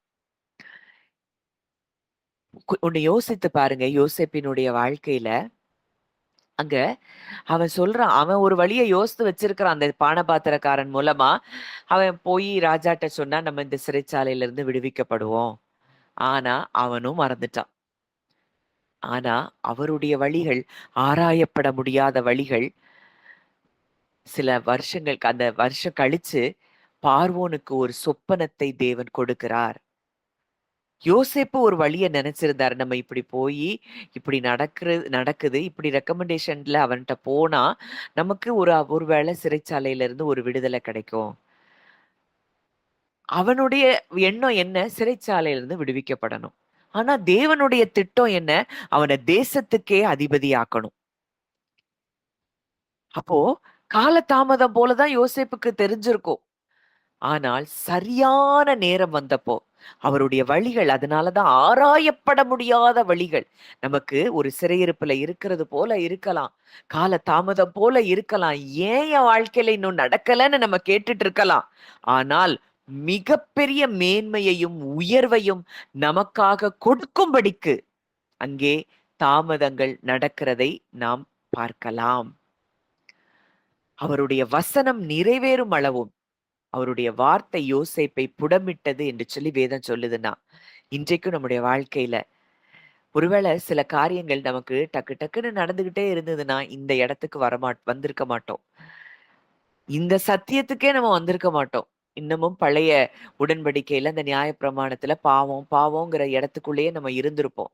ஆனால் அவருடைய அன்பும், அவருடைய கிருபையும், அவருடைய தயவும் நம் ஒவ்வொருவர் மேலும் இருந்தபடியினால், இந்த தாமதங்கள் தான் நம்ம வாழ்க்கையில இந்த இடத்துக்கு நம்மை கொண்டு வந்திருக்கிறதுனால, அந்த உபத்திரவம் பரீட்சை பொறுமையும் உண்டாக்குகிறது என்று அறிந்து, அதை மிகுந்த சந்தோஷமாக எண்ணுங்கள்ன்னு அங்க எழுதுறாரு யாக்கோபுல. அப்போ அந்த சந்தோஷத்தை இன்றைக்கு நாம் பெற்றுக்கொள்ளணும். அப்பா, கால தாமதம் அத பத்தி நான் ஒண்ணுமே திங்க் பண்ணலப்பா. நீங்க செய்றீங்க. உங்க வழிகள் ஆராயப்பட முடியாது. ஆனால் உம்முடைய அன்பு என்மேல் அளவில்லாமல் இருக்கிறபடியினால், மேலும் நமக்கு அருளப்பட்ட பரிசுத்த ஆவியினாலே தேவ அன்பு நம்முடைய இருதயங்களில் ஊற்றப்பட்டிருக்கிறபடியால், அந்த நம்பிக்கை நம்ம என்ன செய்யாதாம்? வெட்கப்படுத்தாதாம். அந்த நம்பிக்கை அந்த நம்பிக்கை நம்முடைய வாழ்க்கையில வாக்குத்தத்தங்கள் நிறைவேறுகிறதை தடுக்க முடியாது. இன்றைக்கு நீங்களும் நானும் எந்த இடத்துல இருக்கிறோம்? அவரை உணர்கிற இடத்துல நம்ம இருப்போம்னா, எத பற்றியும் நீங்க கவலைப்பட தேவையில்ல. அவர் நமக்காக மறைவில் செயல்பட்டு கொண்டேதான் இருக்கிறார். இதை உணர்ந்தவர்களா நம்ம கொஞ்ச நேரம் அப்படி தேவ தியானிக்கலாம். நம்ம தியானித்த இந்த வார்த்தைகள அமைதலாய் சில வார்த்தைகள் நான் சொல்லும்போது, நீங்க அப்படியே தியானிக்க தான் நம்ம இருதயம் மறுரூபம் அடையும். நம்ம அவருடைய வார்த்தைய தியானிக்க நம்முடைய வழிகள் வாய்க்கும். நாம் புத்திமானாய் நடந்து கொள்வோம்னு வேதம் சொல்லுது. அப்படியே அமைதலாய் உங்க மைண்ட நான் சொல்லுகிற வார்த்தைகளுக்குள்ள மாத்திரம் உங்க மைண்ட் திறக்கப்படட்டும். உங்க இருதயம் திறக்கப்படட்டும். எல்லாவற்றையும் நீங்க ஓரமா ஒதுக்கி வச்சுட்டு, நான் சொல்ற வார்த்தைகள அப்படியே நீங்க தியானிக்க ஆரம்பிங்க. ஒரு விதையா நீங்க இருக்கிறீங்க. நீங்க இன்னைக்கு உங்க வாழ்க்கையில உங்களுக்கு கொடுக்கப்பட்ட வாக்குத்தத்தங்கள் விதையா இருக்குது. அது வெளியவே வரல. ஒரு ஒரு சின்ன ஒரு துளிர் கூட இன்னும் விடல. அப்படி இருக்கலாம். ஆனா அந்த வாக்குத்தத்தங்கள் அது வேர் விட்டு வளர்ந்து கொண்டிருக்கிறது. அது பூமியிலே வேர் பற்றிக் கொண்டிருக்கிறது. அத அப்படியே பாருங்க. உங்களுக்கு என்ன வாக்குத்தத்தங்களை அவர் கொடுத்திருக்கிறார்? வேதத்தில் உள்ள அத்தனை வாக்குத்தத்தங்களும் கிறிஸ்துவுக்குள் ஆம் என்றும், ஆமேன் என்றும் இருக்கிறதுன்னா, இன்னைக்கு அத பாருங்க. எல்லா வாக்குத்தத்தங்களும் மண்ணுக்குள் புதைந்த விதையா இருக்கிறது. அது அப்படியே வேர் பற்றுகிறத பாருங்க. பூமிக்கு அடியில ஆழமா அதனுடைய வேர்கள் கடந்து போய் கொண்டிருக்கிறது. ஆண்டவரே, நீங்க மறைஞ்சிருக்கிறது போல தான் எனக்கு தெரியுது. ஆனா என் வேர்களை நீர் பலப்படுத்தி கொண்டிருக்கிறீர் என்பதை நான் விசுவாசிக்கிறேன். இன்னைக்கு எனக்கு வளர்ச்சி தெரியாம இருக்கலாம். ஆனா நீர் எனக்காக ஆயத்தப்படுத்தி இருக்கிற அந்த அறுவடைய நான் பார்க்கிறேன். அதே வாக்குத்தத்தங்கள் முளைத்து அது அப்படியே அப்படி முற்றின கதிர்களா இருக்கிறத நீங்க பாருங்க. இப்படித்தான் நம்முடைய வாக்குத்தத்தங்கள் அது நிறைவேறப் போகிறது. அறுவடையை நாம் பார்க்க போகிறோம். வாக்குத்தத்தங்களின் நிறைவேறுதலின் அறுவடையை நம்ம ஒவ்வொருவரும் காணப்போகிறோம். ஏன்னா அவர் நேற்றும் இன்றும் என்றும் மாறாதவர். அப்பா, உங்க வழிகள நாங்க காண முடியல. ஆனா நீர் எங்களுக்காக கிரியை செய்து கொண்டிருக்கிறீர். இன்றைக்கு என்னுடைய கவலைகள, பயங்கள நான் அப்படியே உங்ககிட்ட நான் கொடுத்துடுறேன்ப்பா. என்னை வழிநடத்துகிற நீர் நேற்றும் இன்றும் என்றும் மாறாதவர். நீங்க ஆபிரகாம நடத்துனீங்க, ஈசாக்க நடத்துனீங்க, யாக்கோப நடத்துனீங்க, தாவீத நடத்துனீங்க, தானியேல நடத்துனீங்க. என்னையும் நீர் நடத்துகிறீர். அவங்களுக்கு நீர் எப்படி வெளிப்பட்டீரோ அதே போலதான். அதைவிட மேன்மையா இன்றைக்கு நமக்கு அவர் வெளிப்பட்டு இருக்கிறார். நமக்கு அப்பாவாய் அவர் தன்னை வெளிப்படுத்தி இருக்கிறார். அவங்களுக்கெல்லாம் அந்த ஸ்லாக்கியம் இல்ல. அவர்கள் நம்மை அல்லாமல் பூர்ணராகாதபடிக்கு நமக்காக விசேஷமானதொன்றை அவர் முன்குறித்திருந்தாராம். நம்ம பூரணராய் மாறும்படிக்கு நமக்காக விசேஷமானதை அவர் முன்குறித்திருக்கிறார். இன்றைக்கு நாம் தகப்பன் என்கிற ஸ்தானத்துல நம் தேவனை பெற்றிருக்கிறோம். இன்றைக்கு இந்த தகப்பன் நமக்காக எதையும் செய்வார், அதை எப்படியும் செய்வார், அதை யார் மூலமாகவும் செய்வார். நம்ம அத குறித்து யோசித்து பார்க்க வேண்டிய இது இப்படி நடக்கும், அப்படி நடக்குங்கிறத உங்க மைண்ட்ல திங்க் பண்ணாதீங்க. உங்களுக்கு வாக்குத்தத்தங்கள கொடுத்துட்டாருன்னா, அது நிறைவேறியே தீரும் என்பதுதான் நிஜம். அப்படியே அப்படியே இருதயத்த அவர் அவர் எப்படி உங்கள பார்க்கிறாருங்கிறத நீங்க பாருங்க. அப்பா, இதுல எல்லாம் எனக்கு தெரியணும்னு நான் நினைக்கலப்பா. ஃபுல் ப்ளூ பிரிண்ட்டையும் நான் பார்க்கணும்னு நான் நினைக்கலப்பா. நீங்க எனக்காக கிரியை செய்து கொண்டிருக்கிறீங்கப்பா. உம்முடைய வழிகள் அது மறைவானவைகளா இருக்கலாம். ஆனா உங்க அன்பு அது உண்மையானது.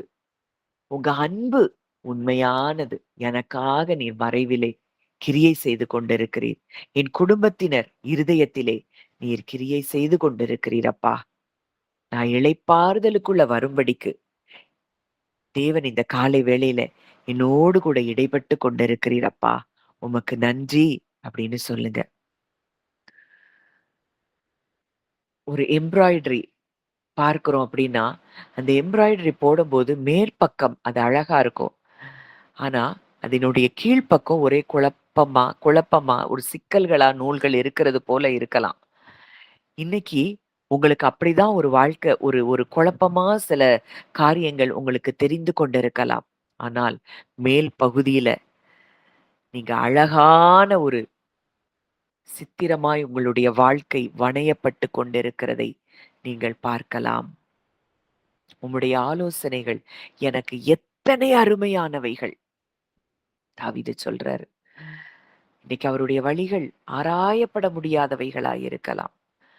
அவருடைய திட்டங்கள் நமக்கு தெரியாம இருக்கலாம். ஆனால் அவருடைய அன்பும், அவருடைய உண்மைத்தன்மையையும் நாம் ஒரு காலும் சந்தேகப்படவே முடியாது. இன்னைக்கு ஒரு புயல் போலதான் சில காரியங்கள் உங்களை அலக்களித்துக் கொண்டிருக்கலாம். தேவன் மறைந்திருக்கிறது போல உங்களுக்கு இருக்கலாம். கப்பலுக்கு அடியில தான் நங்கூரம் இருக்கும். கடலுக்கு அடியில அது மறைஞ்சிருக்கும். ஆனா, அதுதான் கப்பல் அசையாமல் உறுதியாய் பிடித்துக் கொண்டிருக்கும். அதுபோலதான் தேவன் உங்க கண்ணுக்கு தெரியலனா கூட நம்முடைய வாழ்க்கையை அவர் தாங்கி பிடித்துக் கொண்டிருக்கிறார். சொல்லுங்க, என் தேவன் அந்த நங்கூரத்தை போல, அந்த ஆங்கர் போல என் வாழ்க்கையில அவர் என்னை உறுதிப்படுத்தி கொண்டிருக்கிறார். ஒருவேளை காற்று இன்னைக்கு என்னை அசைத்து கொண்டிருக்கலாம். ஆனா நான் அலைக்கழிக்கப்பட மாட்டேன். நான் கவிழ்க்கப்பட மாட்டேன். இந்த நம்பிக்கை என்னுடைய ஆத்துமாவின் நிலையானது, உறுதியான நங்கூரமாயிருக்கிறது. இந்த நம்பிக்கை தான் நமக்கு வேணும். அவர் எனக்கு நங்கூரமாயிருக்கிறார். எந்த சூழ்நிலையும் என்னை அசைக்க முடியாது. சூரிய வெளிச்சத்துல நம்ம நட்சத்திரங்கள்ல பார்க்க முடியாது. ஒரு இருளான நேரத்துல தான் அந்த நட்சத்திரங்கள், அந்த காரியங்கள நம்ம வானத்துல பார்க்கும்போது அது அவ்வளோ அழகா இருக்கு. அதுபோல தான் சில சில இருளான நேரத்துல தான் அவருடைய கிருபைகள, கால தாமதத்தின் நேரத்துல தான் அவருடைய கிருபைகள நம்ம உணர முடியும். ஒருவேளை நீங்க அப்படிப்பட்ட சில பகுதிகள் உங்க வாழ்க்கையில இருளப் போல தோன்றிக் கொண்டிருக்கலாம். ஆண்டவரே, இந்த இடத்துல நட்சத்திரங்கள் பிரகாசிக்கிறத போல உங்க கிருபைய எனக்கு விளங்க பண்ணுங்க. நான் பார்க்கும்படிக்கு எனக்கு உதவி செய்யுங்க. ஒரு பெரிய சிறகின் நிழலுக்குள்ள நீங்களும் நானும் இருக்கிறோம். நிழல் அப்படிங்கிறது ஒரு மனிதனுக்கு பக்கத்துல இருக்கும். அப்போ அந்த தேவனுடைய நிழல்ல நீங்க இருக்கிறீங்கன்னா, அந்த தேவன் உங்க பக்கத்துல இருக்கிறார். அவர் தன்னை மறைத்துக் கொண்டிருக்கிறார் என்றால், அவர் நமக்கு மிகவும் அருகில தான் இருக்கிறார். அவருடைய வழிகள் தான் ஆராயப்பட முடியாது. ஆனா, அவர் நம்ம பக்கத்துல தான் இருக்கிறாரு. அவர் மௌனமா இருந்தார்னா, ஏதோ நான் என்னுடைய வாழ்க்கையில அவர் செய்து கொண்டிருக்கிறார். அவர் எனக்காக ஒரு சிறந்த பாதையை அவர் திறக்கிறார் அப்படிங்கிறத நீங்க பாருங்க. முதல்ல அத நீங்க பாருங்க. அது உங்களுக்கு திறக்கிறத நீங்க பார்ப்பீங்க. நம்ம பாதுகாப்பான நிழல்ல தான் அவர் நம்மை வைத்திருக்கிறார். அப்படிங்கிறத நீங்க உணர இந்த காலை வேளையில உங்க வாழ்க்கையில நீங்க எதெல்லாம் எதிர்பார்த்து கொண்டு இருக்கிறீங்களோ அதெல்லாம் உங்களுக்கு தானா வரும். எனக்காக மறைவாக செயல்பட்டு கொண்டிருக்கிற ஒரு தேவன் இருக்கிறார் அப்படிங்கிறத மாத்திரம் இந்த காலை வேளையில நீங்க உணருங்க. அவருடைய அன்ப உணருங்க. அந்த அன்பு நம்முடைய இருதயத்துல ஊற்றப்பட்டு இருக்கிறபடியினால அந்த நம்பிக்கை நம்மை ஒரு காலும் வெட்கப்படுத்தாது. இந்த தேவன் என்றென்றைக்கும் உள்ள சதா காலங்களிலும் நம்முடைய தேவன். அந்த சதா காலங்களிலும் தேவனாய் இருக்கிறவர் நம்மோடு கூட இருக்கிறார். எனக்கு அப்பாவா இருக்கிறார்ன்னு நீங்க சொல்லுங்க. நீங்க உலகத்துல இருக்கிற அப்பாவ ஒருவேளை சிலருக்கு நல்ல தகப்பன் இருக்கலாம். சிலருக்கு துன்புறுத்துகிற தகப்பன்கள் கிடைத்திருக்கலாம். அத வச்சு நீங்க அவர எடை போடவே முடியாது. அவருடைய அன்ப நீங்க கம்பேர் பண்ண முடியாது. அந்த அன்பு மிகப்பெரிய அன்பு. உங்க மேலேயே நினைவாயிருக்கிற ஒரு அன்பு. அந்த அன்புக்குள்ள நீங்க இருக்கிறீங்கன்னா, உங்களுக்கு எப்போ, எப்படி செய்யணுமோ, அதை நேர்த்தியாய் செய்கிற தேவன். அத நெனச்சு, அத உணர்ந்து, நீங்க அவருக்கு இன்னையிலிருந்து நன்றி மட்டும் சொல்ல ஆரம்பிங்க. வேற எதையும் திங்க் பண்ணாதீங்க. அப்பா, நீங்க மறைவா எனக்கு செயல்பட்டு கொண்டிருக்கிறீர். நல்ல தகப்பனே, நன்றியோடு உம்மை துதிக்கிறோம், ஸ்தோத்தரிக்கிறோம் அப்பா. இந்த காலை வேளையிலும் எங்களோடு கூட இடைப்பட்ட உம்முடைய வார்த்தைகளுக்காக நாங்கள் நன்றி செலுத்துகிறோம். மறைவிலே எங்களுக்காக செயல்பட்டு கொண்டிருக்கிறீர் என்பதை நாங்கள் ஆழமாய் இன்றைக்கு தியானிக்க நீர் உதவி செய்தீரப்பா. எங்களுடைய வாக்குத்தத்தங்கள் எல்லாம் விதைகளாய் விதைக்கப்பட்டிருக்கிறது. அது எல்லாத்துல இருந்தும் துளிர் தோன்றுகிறத நாங்க பார்க்கிறோம். அது ஆண்டவரே நல்ல செடியாகி வளர்ந்து அது முற்றிலுமாய் கதிர்கள் நிறைந்ததா இருக்கிறத, அறுவடைக்கு ரெடியா இருக்கிறத நாங்க பார்க்கிறோம். அப்படித்தான் எங்களுடைய வாக்குத்தத்தங்களும் நிறைவேறுகிற நாட்களுக்குள்ள கர்த்தர் எங்களை கொண்டு வந்திருக்கிறீர். அதற்காக நன்றி செலுத்துகிறோம். இந்த தாமதத்தின் இந்த சைலண்ட் பீரியடு எல்லாம் எங்களுக்கு முடிந்து போகிறதை நாங்கள் விசுவாசிக்கிறோம். குறித்த காலத்து தரிசனம் வைக்கப்பட்டிருக்கிறது. முடிவிலே அது விளங்கும். அது தாமதித்தாலும் அதற்கு காத்திரு. அது நிச்சயமாய் வரும். அது தாமதிப்பதும் இல்லை என்று வேதம் சொல்லுது. விடியற்கால வெளுப்பைப் போல வெளிச்சம் எழும்பி உன் சுக வாழ்வு சீக்கிரத்தில் துளிர்க்கும் என்று நீங்க நேற்று பேசுனீங்கப்பா. இந்த சுகவாழ்வு துளிர்க்கிறதற்காக நன்றி செலுத்துகிறோம் ஆண்டவரே. முற்றிலுமாய் உம்முடைய கரங்களிலே எங்களை தாழ்த்தி ஒப்புக் கொடுக்கிறோம். வழி நடத்தும் ஆசீர்வதியும். இயேசுவின் மூலம் கேட்கிறோம் ஜீவனுள்ள நல்ல பிதாவே. அமேன், அமேன்.